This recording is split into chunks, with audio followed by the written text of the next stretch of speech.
Winter is officially behind us. Spring is finally springing here in New England, and we thought this would be the perfect moment to look back at our first season of Hike and Hearth here on YouTube.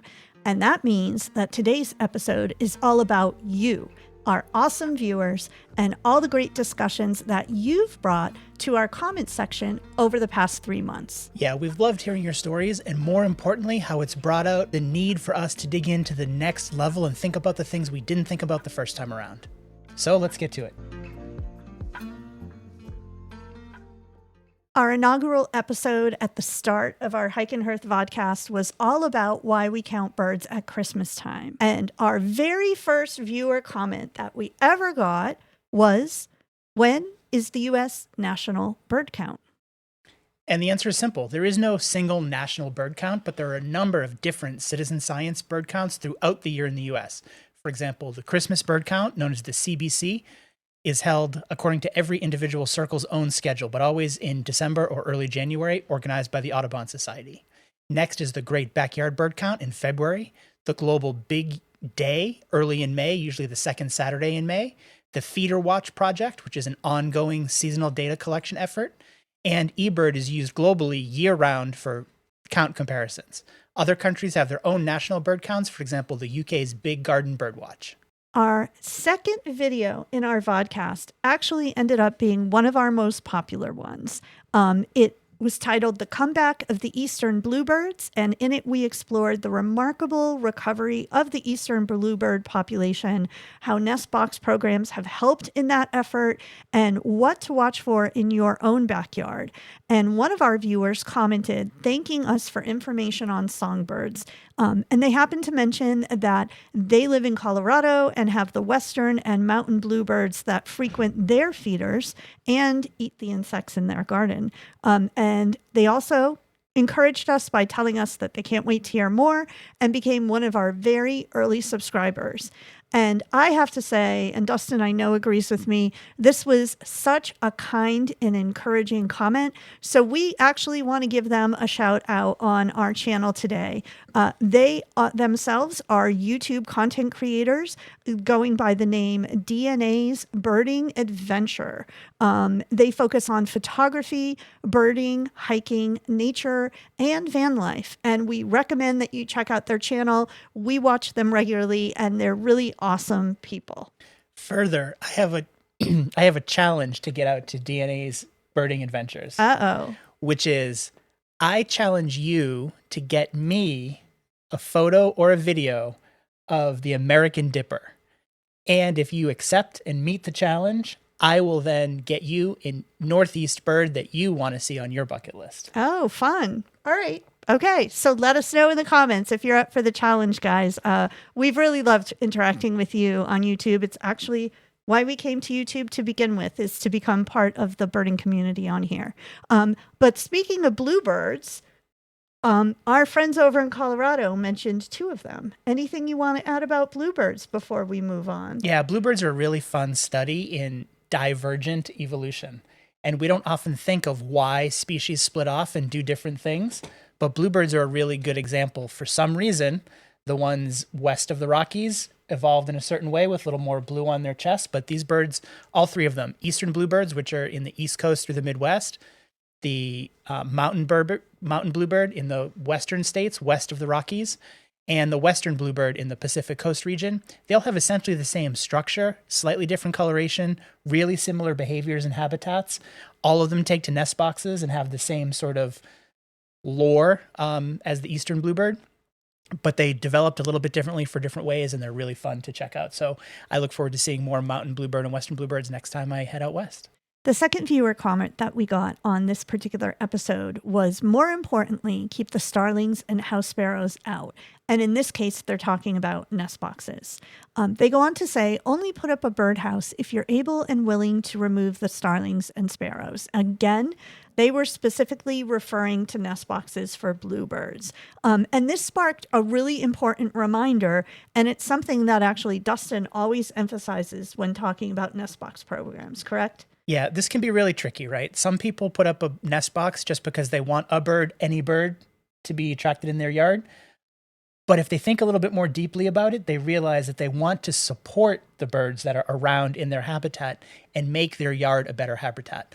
So what is inherent in that is wanting to support our native species and not support the non-native invasive species that are actually pushing the native species out and reducing their populations. So if you're going to put up a nest box, it's really important that it be monitored on the regular, especially against invasive species like house sparrows and starlings. So if you want to support these and make sure that the non-native species don't outcompete, it's important to make sure you have the right house in the right habitat that has the right entrance hole size, because you can go a long way to supporting your bluebirds or your tree swallows, for example, by making sure that hole is too big for starlings.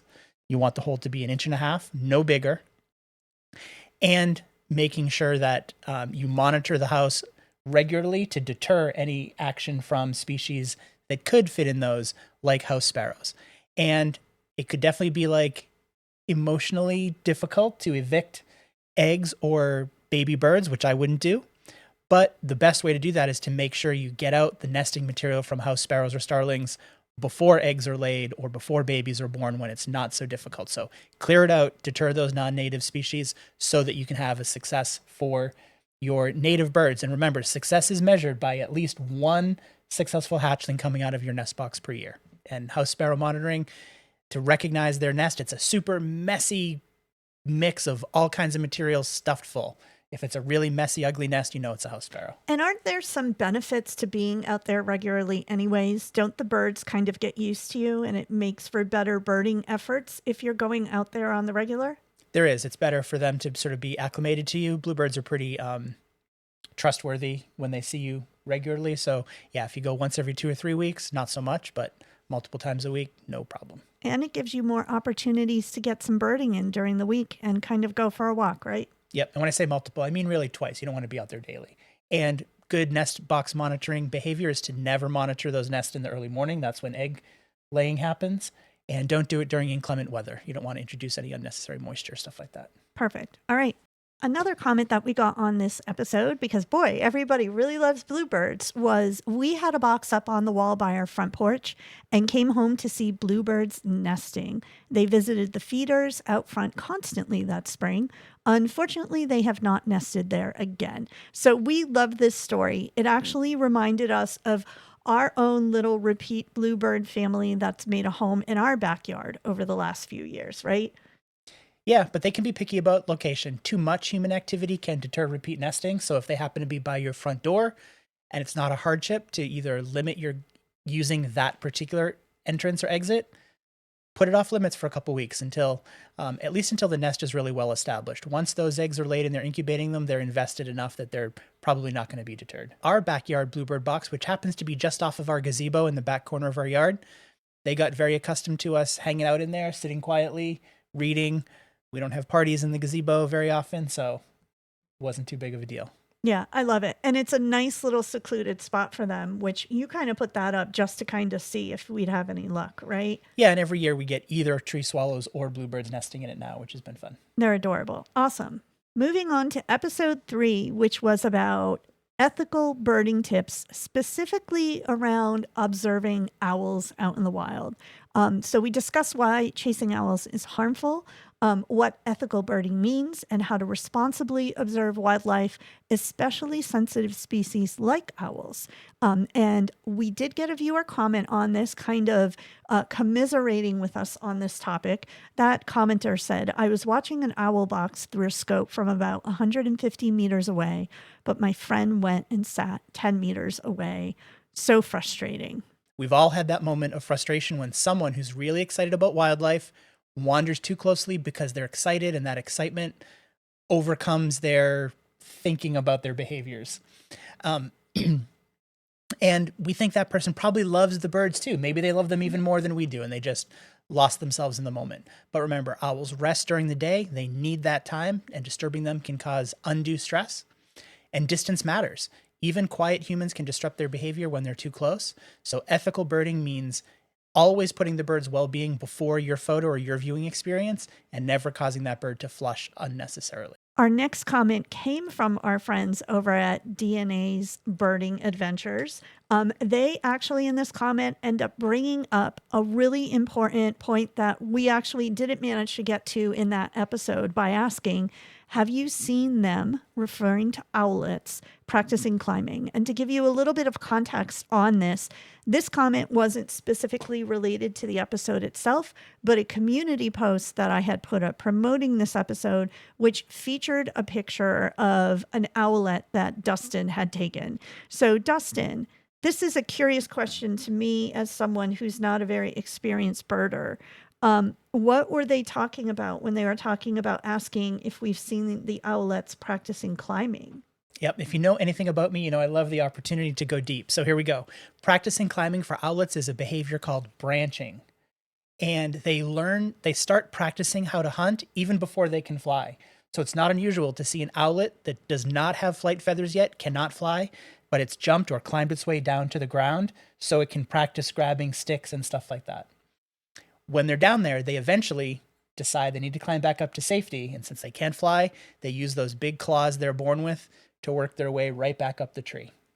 I have not had the opportunity to witness owlets practicing climbing. I've come across owlets 3 times, I think. And one time, it was with a group of birders. We watched them for a couple of minutes and we're on our way. They were spread out in different trees. Another time was at a known nest site where I hung out calmly for about 45 minutes, but they were staying put in the trees.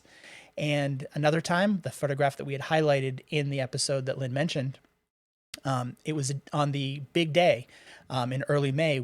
I was with a small group and we were off counting as many species as we could. And so when we found the great horned owlet that was there, I'm certain it was old enough to be branching because it had climbed well out onto a horizontal snag over some water. Had we had more time, I would have sat down quietly and watched it for an hour or two and certainly could have observed it, but we had to get out there and count some more birds. So in episode 5 of our vodcast, we talked about the 2025 Bird of the Year, which is the common loon, and birds with prehistoric traits, and the reintroduction of the Hawaiian crow, as well as the red cockaded woodpecker's conservation status. And one of the comments that we got from a viewer was, love the sound of the loon. If I could pick the bird for 2025, I'd love to see the red-headed woodpecker. I miss hearing those guys around my neighborhood now that I've moved. Yeah, they're a good one. We don't have a lot of them in the Northeast, but there's tons of them in the Midwest. And I know they're a favorite of lots of people, so it is a special treat when one of them comes around this area. Absolutely. And then the next viewer comment is a really important one. And it was actually a really, really important correction for us as YouTubers. That viewer commented, no mention of the loon's ties to Canada and its importance here. Thanks for that. That was a very fair catch on your part for sure. Yeah, I love this comment because it really made me think about the loon in a different way that didn't come to me in that moment. I love that it's on the Canadian dollar, for example. The loonie is sort of my favorite currency. And there's nothing wrong with honoring our national heroes on currency, but honoring nature that way is way better and puts us more in tune with things that were here long before people were. Loons breed extensively across Canada's boreal lakes. We're blessed when we get them in the northern US, but Canada has them in spades. And those boreal lakes are vital to their life cycle. So thanks to our friends in Canada for protecting all of that open space. Thanks especially to the viewer as well for reminding us of the importance of sharing international context and parts of birding elsewhere. I happen to be a patch birder and tend to focus on our local area, where some people love to travel and see stuff in new places. So I look forward to getting some Canadian birding under my belt. In episode 6, Nature's Cleanup Crew and Super Spies for Science, we explored vultures as biological marvels and how their stomach acid is powerful enough to kill things like anthrax, as well as their role in cleaning up ecosystems and how scientists even use them to track wildlife health. We also did a conservation spotlight on Canadian grassland birds. But in our question of the week segment in that episode, we asked our viewers at the end if they had spotted any rare birds in their area. And one viewer commented, the rarest bird I've encountered was the gold-crested night heron. Never saw anything like it. So this was a really fascinating comment for a viewer. We weren't familiar with this bird and did a little digging to try to figure out what bird specifically our viewer was referring to, right? Turns out we are familiar with it because I think they were referring to the yellow-crowned night heron. See, I almost just did it too. Like a lot of birders, I can be pedantic about the particularity of names. So the difference between a gold-crested night heron to me sounded like an international bird that I needed to learn about, instead of being a yellow-crowned night heron, which is one that's in our local area and is actually one of the most widespread herons all around the world. But it's a great bird no matter where you see it. So if you've ever seen a bird you can't identify or something that seemed unusual for your area, drop a comment. We'd love to hear about it. Some of those names can really be confusing. In episode 8, Do Wild Birds Recognize You? And Winter Feeding Tips, we asked the question, do birds remember the humans that they see on a daily basis? And we explored things like recognition behaviors, as well as our feature topic, which was on winter feeding tips. And we also talked about global citizen science projects. And we also talked about the oldest modern bird ever discovered, which was a really cool segment as well. One of our viewers did comment on this episode. It's so true about returning birds. Our hummers, corvids, and turkeys can be very demanding if food doesn't get out quick enough. That's right. This winter, Lynn also challenged me to start making friends with our crows. So I took that challenge to heart and started feeding the crows whenever they were around with some peanuts. I don't know if they recognized me individually necessarily, but they certainly got in touch with the routine, and they would come by and squawk every morning between 9 and 10 o'clock. But they seem to be maybe migratory crows because they haven't been around in a few weeks. But that corvid memory really benefits our routine and theirs. So that really started to form a bond. I certainly bonded with them, whether they felt it back. Who knows? I'm looking forward to next December or January to see if they come around asking for peanuts again. But right now it's March, and hummingbirds should be coming back before too long, usually mid-April to sort of early May here for us. So start stocking up on your hummingbird nectar and supplies. If you need a new hummingbird feeder for this year, now's a good time to order one, and look forward to those first scouting hummingbirds. So around this time that this vodcast episode we were just talking about dropped, we actually got feedback from some of our viewers asking if we'd consider also offering the 3 segments that make up our vodcast as individual standalone videos. So the next video we're going to talk about is actually the segment question of the week that was from episode 8 of the vodcast. We did release that as its own standalone video on whether or not birds recognize people. And one of the comments that we got was the wood pigeon that comes into my flat to remind me to feed her thinks I've got a terrible memory. She may be onto something. And yet another shout out to our international viewership. I love it. But absolutely, wood pigeons aren't a bird that's familiar to us here in North America, but it triggered us to do a little bit of research. So they are bigger than most American pigeons and known for their boldness. So they use their physical presence in order to support their personality. Here in New England, we mostly see mourning doves in our backyards with city pigeons known as rock doves or rock pigeons showing up in places like Boston, but clearly by the roads, they like to nest under highway bridges, and that's where we tend to see them around town here. So thanks to this viewer for showing us such kindness, showing us kindness by watching, and showing kindness to our feathered friend. Yeah, and I happen to love mourning doves, so I will say to you that I appreciate your love of your little wood pigeon friend that you've made. Yeah, and rock pigeons kind of have been given a bad rap by humans. We domesticated them and bred them into the millions or billions and then kind of left them to fend on their own. So I feel a little extra affinity to take care of them. Moving on to our next comment.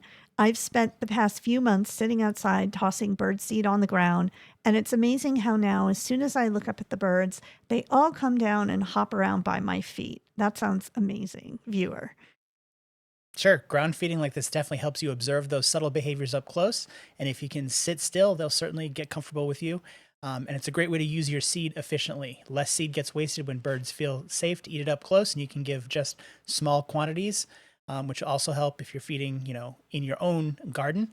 It'll help reduce the waste and the attraction for any other less desirable animals that the leftover seed could attract. The next viewer commented, just about all the birds at my place recognize me and will remain close by when I'm outside. but they hide from strangers. This goes for the larger birds like magpies, ravens, geese, ducks, and cockatoos, down to the fairy wrens, fantails, and shiny bronze cuckoos. Yeah, the routineness and predictability of how you feed and when you feed is something birds absolutely will perceive. They have routines and close territories, and it seems like you've figured out that alignment. So it's worth highlighting how birds can associate your human presence with food, and that becomes a positive reinforcement. Yeah. And, the other thing I'll say is just by the sheer number of bird species you mentioned that come by your place, it sounds like you've got an incredible yard. I'm a little bit envious of it. We have ravens that live on our lake, but we don't get them on our property. I would love that for sure. So our next viewer comment is something that was probably one of the comments that got me, frankly, the most excited this year so far. And it's ironic because I'm not a fan of bugs, but our next commenter commented that wasps can also recognize humans as well. Say what? And I looked it up. And this one's mine. This one isn't going to be yours, right? Because I did the research on this one, and you better believe this commenter was true. So, hey, viewer, whoever put this in the comments, you are a superstar. Thank you for sharing this knowledge. Wasps absolutely can recognize faces. In fact, research published in 2011 confirmed that paper wasps can distinguish between human faces as accurately as they do with the faces of different wasps in their little hive. This skill, researchers believe, likely evolved because paper wasps need to remember complex social hierarchies within their colonies, and recognizing faces helps them avoid conflict. They learn human faces more quickly than abstract shapes or simple patterns, which actually might suggest that their brains are specially attuned for facial recognition. Honeybees struggle with this skill. But paper wasps use this ability to identify threats or allies near their nests. So I guess I'm going to be much nicer to the wasps in our yard going forward so that they like me better than you. Okay, good luck with that. Yeah. On episode 9, Winter Raptors, Beaver Dams, and Birding versus Birdwatching, we explored winter raptors, the ecological power of beavers in the environment, and what separates birding from birdwatching. One of the shorts that we put out to promote this episode got a comment from a viewer who said, "I enjoyed watching a beaver swim across a lake, cut down a tree, and take it all the way back across the lake to his spot. A day well spent." Yeah, I've watched them work, and it's fascinating every single time, just seeing how methodical they can be. They'll test the flow of the water, adjust the dam just right. They're like little, not even so little, civil engineers. So here's some fun beaver trivia if you missed it in the original video. The world's largest beaver dam is in Canada and is over 2,700 feet long, over half a mile, and it's visible from outer space. The next viewer comment that we got on our beaver segment was, "When a keystone species is a keystone, mind blown." I love wordplay. And this is also a really good opportunity for a quick update on the value of this species in the wild and why it's a keystone. That's right. Beavers are actively being reintroduced to parts of Europe, including England and Scotland, to help restore wetland ecosystems. Dams that they build slow water flow, reducing erosion, and filtering out pollutants. Sediment has a chance to settle because the slower water flow benefits the wetland areas in a number of ways. It acts as a natural sponge, storing water during heavy rains and releasing it during droughts. It stores a significant amount of carbon, helping combat climate change, and beaver ponds in turn provide homes for fish, amphibians, birds, and insects, increasing the biodiversity of that area, which helps attract bigger predators like otters, herons, and even moose. Or elk. This next video was on our question of the week from episode 9 on what the differences are between birders and bird watchers. And we got the following comment: "I'm a bit of both, active but relaxed, observing, analyzing with binoculars, but also using telephoto camera lenses for harder to identify birds, usually for personal enjoyment. However, if there's some sort of event happening with national ornithology groups, I'd join in. And I thought this was a really thoughtful comment for sure. Yeah, there's definitely no hard line between birder and bird watcher, but I always just say birder because I feel like it's more inclusive. But it's fluid based on the day and the setting and your mood. This commenter went on to say that their grandfather had a yellow canary, and when they were little, it amazed them that birds could live so closely with humans. This led them to start birding many years after graduating uni, when they could afford gear like a proper guide, binoculars, etc. We call birds like that a spark bird. For those that aren't familiar with the term our viewer used, that's a bird that they first saw that truly captivated them, the one that sparks a lifelong love of birding. It could be a bright flash of color, an unexpected encounter, or a moment of connection that turns a casual glance into a full-blown obsession with birds. Mine was essentially a ring-necked duck. I was in tune with birds, but the first time we moved here onto this lake and I saw a ring-necked duck, I recognized it as being different than the other ducks I had seen all year. And then I saw it dive underwater, and that was an epiphany for me. I had to know more about ducks that actually swim underwater, and I was hooked.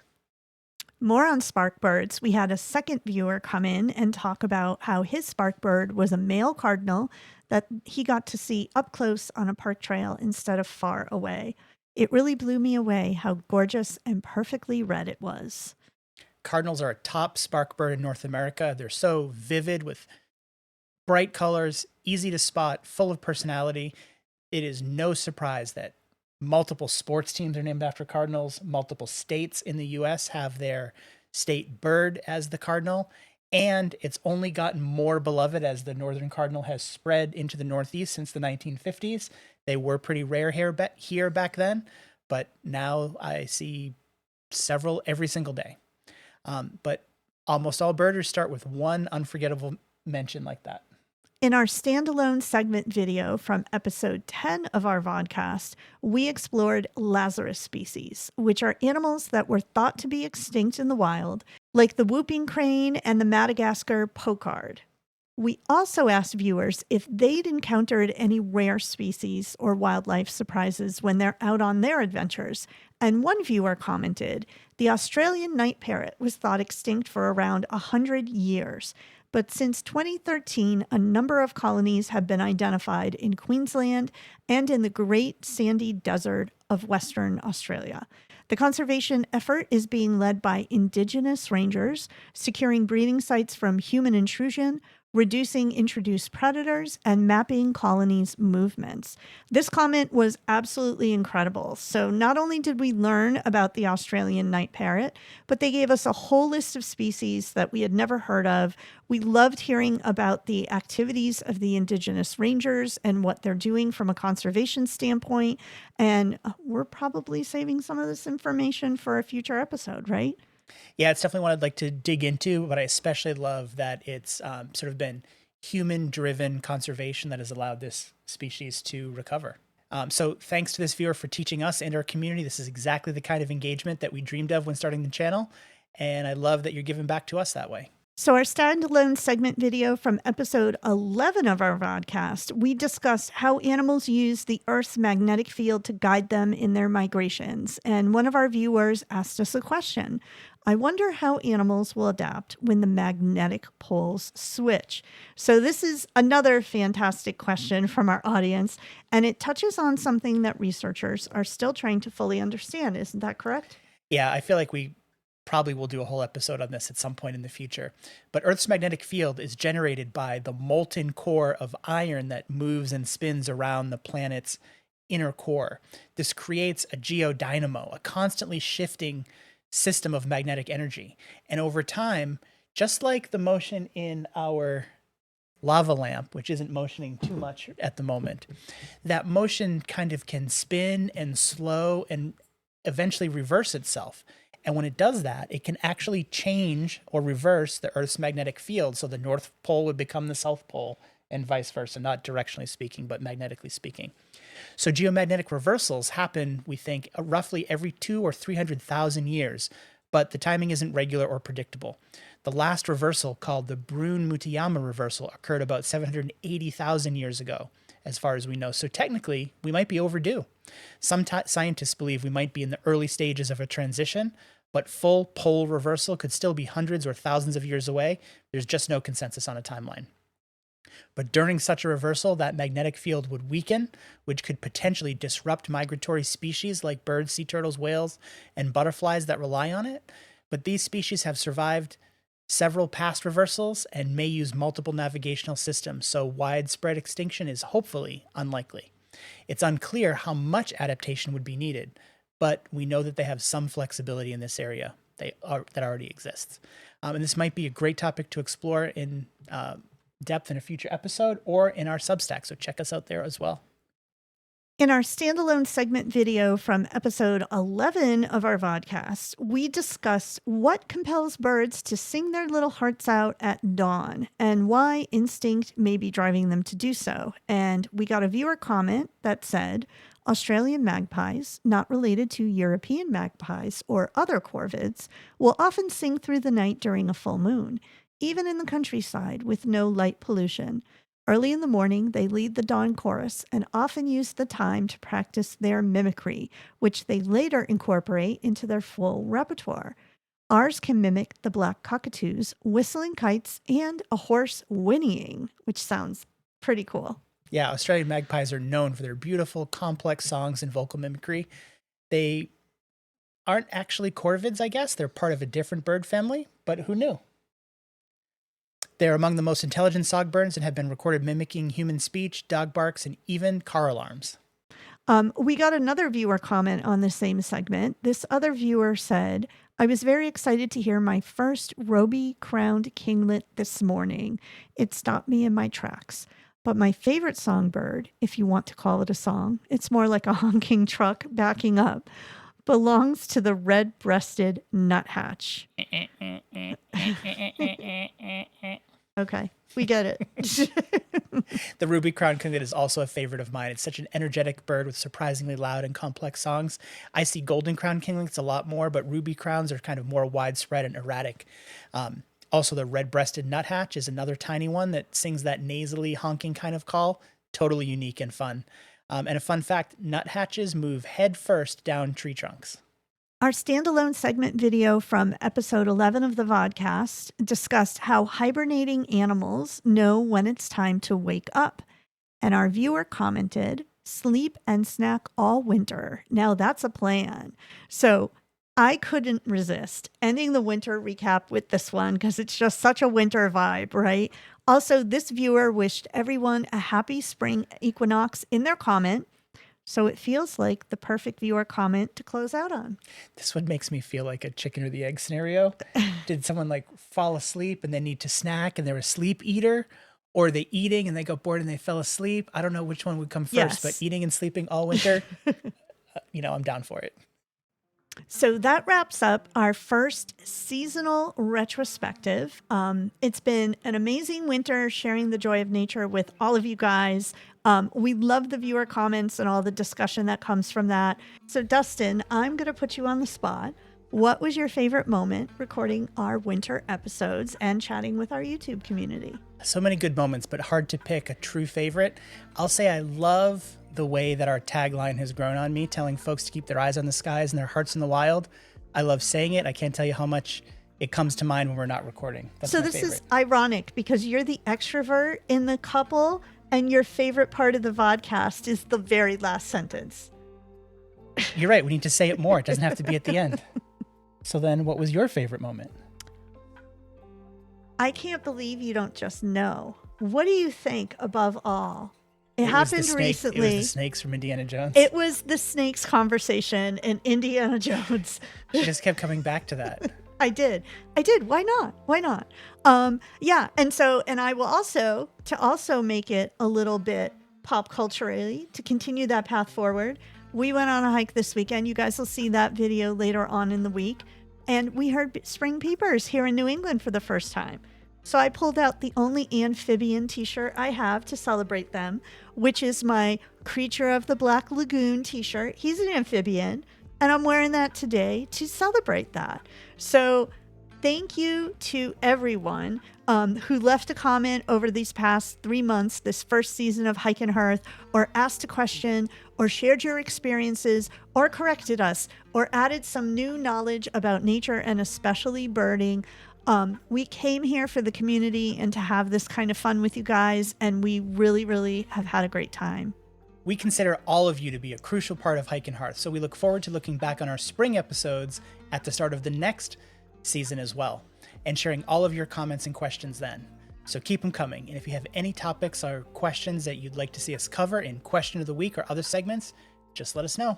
Also, be sure to subscribe to our channel so that you don't miss notifications of new videos coming out. Not only will we be putting out the weekly vodcast on Thursdays and the individual segment videos from the vodcast through the weekend, but now that we are heading into birding season and migration has hit New England, we'll have all kinds of hiking videos and be sharing our adventures with you throughout the coming months. And as Dustin mentioned earlier, if you're on Substack, look for our newsletter, Nature Notes with Hike Hearth, where we expand on some of the topics we cover here on the vodcast. Dustin, are you ready to close things out in your favorite way for our winter season and get us started on spring adventures? Because this is it. We're kicking off spring right now. And how. Keep your eyes on the skies and your hearts in the wild, friends. Bye, everyone.